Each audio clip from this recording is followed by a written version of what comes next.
बिस्मिल्लाहिर्रहमानिर्रहीम। कल एक बात बयान की थी कि दुनिया में अगर अल्लाह तबारक व तआला किसी को दुनिया अता करते हैं कि दुनियावी एतबार से अल्लाह ने उसको हर किस्म की नेमत अता की है, तो दुनिया में नेमतें मिलना ये इस बात की अलामत नहीं कि ये बंदा अल्लाह का बहुत करीब हो गया है। हो सकता है कि ये नेमतें अल्लाह ताला ने उसकी आजमाइश के लिए, उसका इम्तिहान लेने के लिए कि ये इंसान इन नेमतों के बाद इसका हाल क्या होता है। बुखारी शरीफ में एक रिवायत है जिसको हज़रत अब्दुल्लाह बिन मसूद रज़ी अल्लाह ताला अन्हु बयान फरमाते हैं कि रसूल करीम सल्लल्लाहु अलैहि वसल्लम ने फरमाया, और आप सच्चों में बड़े सच्चे हैं। ये बात आपने बड़ी ताकीद से फरमाई। ये रिवायत मुस्लिम में भी है, तिरमिज़ी में भी है और भी बहुत सारी किताबों के अंदर है। और हज़रत अब्दुल्लाह बिन मसूद रज़ी अल्लाह ताला ने जब ये बात फरमाई कि आपने ये बात फरमाई और आप सच्चों में बड़े सच्चे हैं, इस बात की ज़रूरत आपको इसलिए पेश आई थी कि उस ज़माने के अंदर ऐसे लोग भी थे जो ये कहते थे कि इंसान का नुत्फ़ा जब माँ के पेट में जाता है, आम तौर पर तो जो बात बयान की है, जो हदीस में आ रही है, जो बयान करने जा रहे हैं, वो पानी जो माँ के पेट में जाता है 40 दिन तक ऐसे ही रहता है। फिर वो जम के एक लोथड़ा बनता है, फिर अल्लाह उसे गोश्त बनाते हैं। ये 40 दिन के वक्फे से होता है। लेकिन आम तौर पर उस ज़माने के कुछ लोग, बाज़ी किताबों में लिखा है कि वो उस ज़माने के अतिब्बा थे, डॉक्टर, वो ये कहते थे नहीं 40 दिन में नहीं, इससे ज़्यादा होता है। जब हज़रत अब्दुल्लाह बिन मसूद रज़ी अल्लाह ताला ने ये बात रसूल करीम सल्लल्लाहु अलैहि वसल्लम से सुनी कि नहीं 40 दिन पानी, फिर वो जमता है, फिर वो लोथड़ा बनता है, गोश्त बनता है, तो आपको इस बात में बड़ा मज़ा आया। तो आपने बात बयान करने से पहले तमहीद बांधी कि मुझे नबी ने बयान फरमाया जो सच्चों में सच्चे हैं कि इंसान माँ के पेट के अंदर 40 दिन तक पानी रहता है। ये कुरान भी कहता है, पारा 18 के पहले सफ़े पर है। फिर अल्लाह इसको जमाते हैं। ये तब्दीलियाँ 40 दिन में रूनुमा होती हैं। 4 महीने के लगभग जाकर इंसान मुकम्मल होता है। अभी उसमें रूह नहीं डाली है, उसमें रूह नहीं डाली है, सिर्फ एक जिस्म बना है। इसके बनने से पहले अल्लाह फरिश्ते को भेजते हैं, कहते जाओ लिख करके आ जाओ ये जिंदगी कितनी गुजारेगा, एक बात, ये कितना खाएगा, दूसरी बात क्या अमल करेगा, तीसरी बात ये नेक बख्त होगा या बदबख्त होगा। 4 बातें इसमें रूह फूंकने से पहले लिखवा देते हैं। फिर इंसान की रूह फूंकी जाती है। अब बुखारी में तो ये रिवायत है जिसका मैंने मफहूम अर्ज किया। बाज़ किताबों के अंदर मैंने पढ़ा है कि यूं लिखा कि ये अल्लाह इंसान की रोजी माँ के पेट में लिख देते हैं। और एक जगह यूं आया कि अल्लाह 2 आंखों के दरमियान पेशानी पर लिख देते हैं कितना खाएगा, कितना पिएगा। पैदा होने से पहले, जान पड़ने से पहले इसकी रोजी फरिश्ते के जरिए लिखवा दी जाती है, कितना खाना है इसने।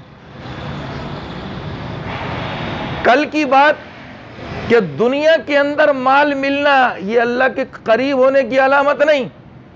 अब माल आता है, आते हुए बंद हो जाता है।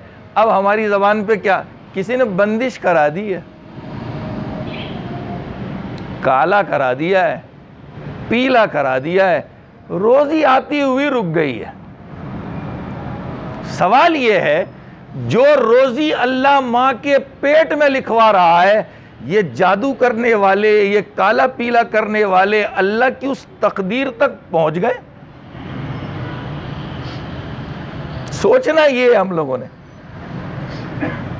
और वो जो अल्लाह ने वहां तकदीर लिखवाई थी कि इतना खाना पीना है, इन जादूगरों ने जाके उसको बदल दिया कि आती रोजी बंद कर दी, हमारी खोपड़ी खराब कर दी है। ये सब दुकानदार हैं, जो कहते हैं काला हो गया, पीला हो गया, ये हो गया, वो हो गया, ये ले आओ, वो ले आओ, बंदिशें सब ख़त्म हो जाएगा। सब बातें, सब बकवास है। जिस रोज़ी को अल्लाह ताला पैदा होने से पहले माँ के पेट में लिखवा दे, चाहे वो माँ के पेट में लिखा जाए या रिवायत के मुताबिक पेशानी पर लिखी जाए, वो कोई जादू करने वाला इसको तब्दील कैसे कर सकता है? सवाल ये है। अभी शबे बारात गुजरी, अरे नफले पढ़ो, रोज़ी लिखी जाती, लिखी नहीं जाती। अल्लाह ने आदम अलैहिस्सलाम को पैदा करने से 50,000 साल पहले सब इंसानों के बारे में लोहे महफूज में लिखवा दिया था। यहां से साल का दौरानिया चेंज होता है, अगले साल में कितने जिएंगे, कितने मरेंगे, किन किन को क्या देना है, वो लोहे महफूज से पहले आसमान से ज़मीन पर 2 रातों में तब्दील होता है। एक जिसको हम शब बारात कहते हैं, शाबान की 15वीं, और दूसरी रमज़ानुल मुबारक की लैलतुल क़द्र। अब ये मुतय्यन नहीं है, इन 2 रातों में एक रात में लोहे महफूज से आसमान दुनिया पर, और दूसरी रात में आसमान दुनिया से फरिश्तों को सुपुर्द करते हैं, जिनकी ड्यूटी होती है, जाओ तुम्हारा ये काम है, ये फाइल ले लो, तुम्हारा ये काम है, फाइल ले लो। हमारे यहाँ घरों में एक चीखो पुकार होती, चलो आज रोज़ी लिखी जाएगी, चलो चलो पहुँचो पहुँचो। कहाँ पहुँचो? तो रोज़ी तो पहले लिखी हुई है। ये सोचो कि आज जो फाइल मिलेगी, अगले साल के मेरे लुक़मे कितने बाकी हैं, जीऊंगा कि मरूंगा, इसकी फिक्र करो। रोज़ी बढ़ती नहीं है, वो तो पहले लिखी जा चुकी है। ये तो अल्लाह ताला ने आदम अलैहिस्सलाम की पैदाइश से 50,000 साल पहले लिखवाई थी, और माँ के पेट में इस इंसान के पैदा होने वाले की जो रोज़ी है वो वहां से मुंतकिल हो जाती है। पता नहीं हम लोगों ने कैसी सोच बना ली है, आपस में कैसी अजीब व गरीब किस्म की बातें करते हैं, ये बात समझ में नहीं आती। क्या अल्लाह की तकदीर कोई बदल सकता है? नहीं बदल सकता। ये हमारी बेकार किस्म की सोचें। लिहाजा ये सोचना कि चलती दुकान बंद हो गई, आती रोजी बंद हो गई, आजकल भी बातें हो रही हैं, 2 महीने से वेले बैठे हैं, वेले फारिग, इधर उधर की मार रहे हैं, अपनी अकल से फजूल की मार रहे हैं, अजीब व गरीब किस्म की मार रहे हैं।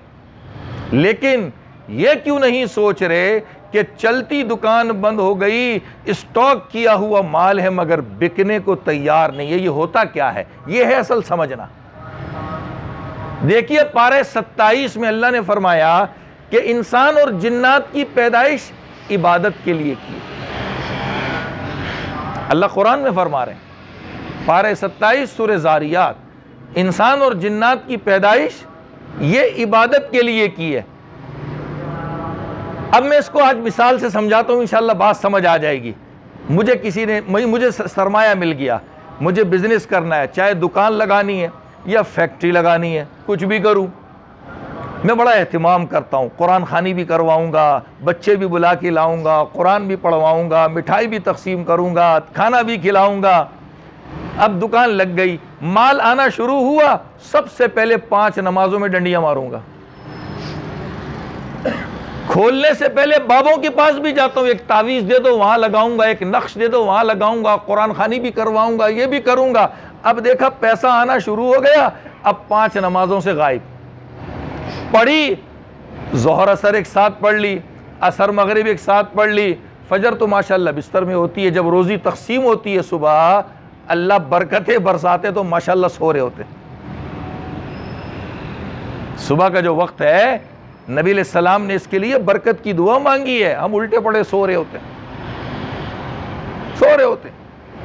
तो अब जब हम नमाजों में डंडियां मारना शुरू कर जी, टाइम नहीं मिला, मसरूफियत, यानी नमाज के लिए टाइम नहीं मिला। बड़ी हैरत की बात है, एक आदमी बीमार हो, सफ़र में हो, एमरजेंसी हो, बात समझ में आती, तू तो अपनी दुकान पे बैठा है, तू अपनी फैक्ट्री में बैठा है, क्या मसरूफियत है तेरी? ऐसी कौन सी नागहानी आफत तेरे ऊपर आ गई है? अब जब हम नमाजों में डंडियां मारना शुरू करते हैं, पहले नमाज से जाते हैं और बहुत सारी चीज़ों से जाते हैं, बहुत सारी चीज़ें ख़त्म हो जाती है। अब अल्लाह रोज़ी रोक देता है, बंदे तू मुझे भूलना शुरू हुआ, तेरी आती रोजी मैं बंद करता हूं। अब फिर बाबे याद आते हैं, चलो भाई काला पीला हो गया है, चलो बाबों से तावीज़ ले आओ। ये बाबों के तावीज़ से रोजी नहीं मिलती, जितने तावीज़ लगाने, जितने हज़ारों लाखों खर्च करने कर लो, इससे कुछ नहीं मिलने का। ये भटका हुआ बंदा जब अल्लाह से दूर भागता है, अल्लाह रोजी बंद करके इसको अपने करीब लाता है। अल्लाह इसकी रोजी बंद करके इसको करीब लाता है। अब अगली बात सुन लें, आती रोजी बंद हो गई और बंद होने के बाद हम इधर उधर के चक्कर में पड़ गए, समझ जाओ कि हम मुसीबत में फंस गए।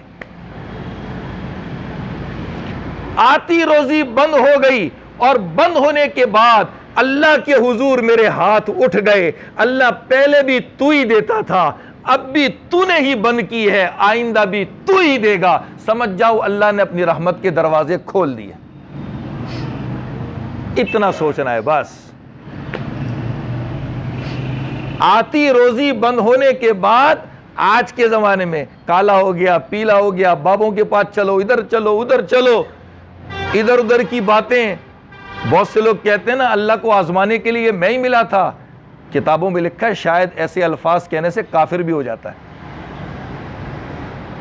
नबी ने 1400 साल पहले फरमाया था, कादल फक्र अन यकून कुफरा। इसको समझने से पहले एक और हदीस समझे। नबी ने फरमाया मुझे फकर पसंद है, और अल्लाह से दुआ करते थे, अल्लाहुम्मा अहयिनी मिस्कीना, अल्लाह जब तक मैं जिंदा रहूं मिस्कीन ना हो, मेरे पास कुछ ना हो। वह अमितनी मिस्कीना, जब मरू भी तो मेरे पास कुछ ना हो। और वहशुरनी फी ज़ुमरतिल बसाकीन, क़यामत में जब आप मेरा हशर करें तो ऐसे लोगों के साथ जो मिस्कीन थे, जिनके पास दुनिया में कुछ नहीं था, मेरा हशर भी उनके साथ करें। आपने फकर को अपने लिए पसंद फरमाया, लेकिन लोगों के एतबार से क्या फरमाया, कादल फक्र अन यकून कुफरा। शायद किसी के लिए फकर उसको कुफर तक पहुंचा दे। कैसे पहुंचाता है? अल्लाह को आजमाने के लिए मैं ही मिला था, सारी मुसीबतें अल्लाह ने मेरे ऊपर ही तोड़नी थी, सारी आजमाइशें मेरे ऊपर ही लानी थी। ये होता है आदमी को काफिर बना देता है। रोजी बंद होने के बाद अगर इस किस्म के कामों में हम पड़ गए तो समझ जाइए हम मुसीबत में फंस गए। और अगर रोजी बंद होने के बाद हम अल्लाह की तरफ रुजू करने वाले हो गए, अल्लाह से मांगने वाले हो गए, इबादतों पर आ गए, समझ जाओ कि अल्लाह ने रहमत के दरवाजे खोल दिए।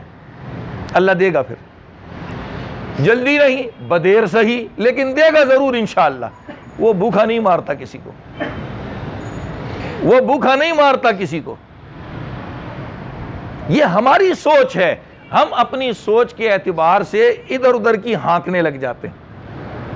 हमें हाँकना नहीं है, हमें सोचना है कि ये बंदिश हमारे ऊपर अल्लाह ने जो की है, मैं कौन सी अल्लाह की इबादत छोड़ रहा हूं। 5 वक्त की नमाज पढ़ रहा हूं, नहीं पढ़ रहा। मेरे मातहत मेरे जो नौकर चाकर हैं, मेरे घर वाले बीवी बच्चे हैं, बहन भाई हैं, उनके हुकूक अदा कर रहा हूं, नहीं कर रहा।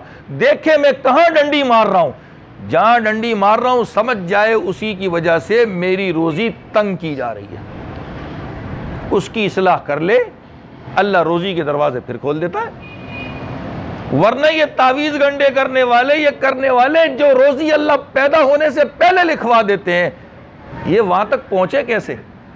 उसमें इन्होंने तब्दीली कैसे करवा ली? अकल से आदमी को सोचना चाहिए, हम किन चक्रों में पड़ गए। जब रोजी बंद हो, जब मुश्किल नजर आए, जब तंगी नजर आए, अल्लाह की तरफ, अल्लाह की तरफ। मसला ये भी तो है, अल्लाह हमारे मुकद्दर का जो है वो देता भी है, मगर हम भी तो हाय हाय के मरीज है ना।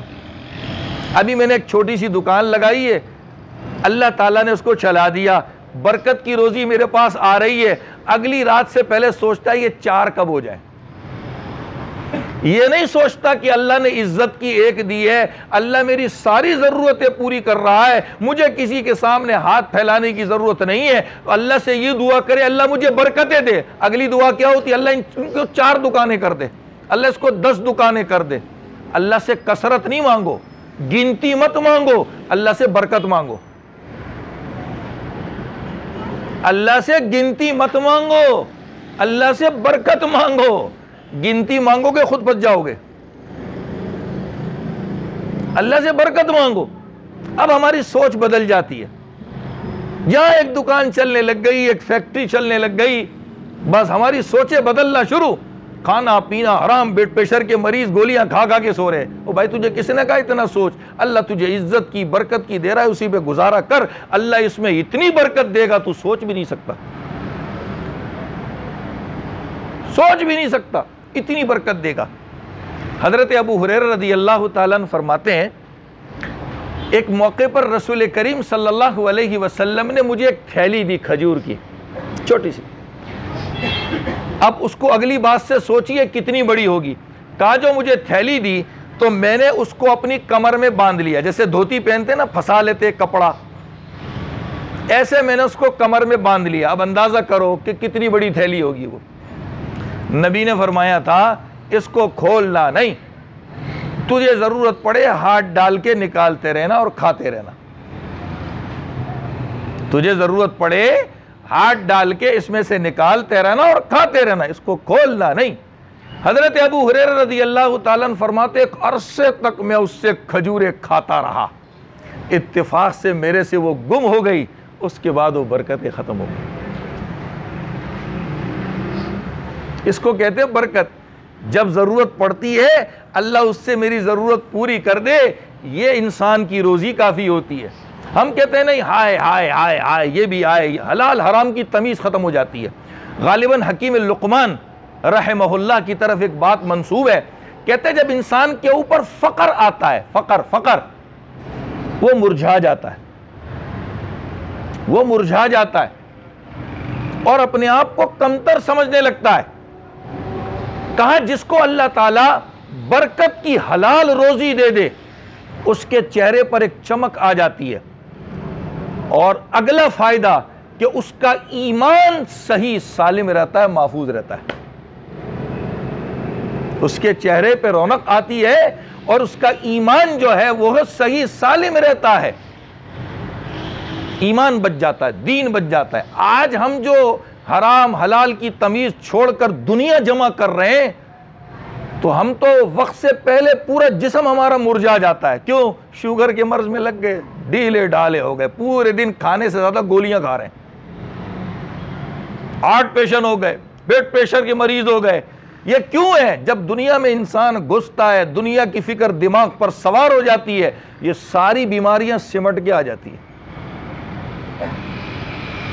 सारी बीमारियां सिमट गया। वो 24 घंटे यही सोच रहा है ना, कभी नक्श लगा रहा है, कभी तावीज लगा रहा है, कभी गले में, कभी हाथ में, कभी पाँव में, कभी किधर कभी किधर कभी किधर। गाड़ी ली तो उसके शीशे में इतना बड़ा तावीज लगा दिया। एक अजीब तमाशा है।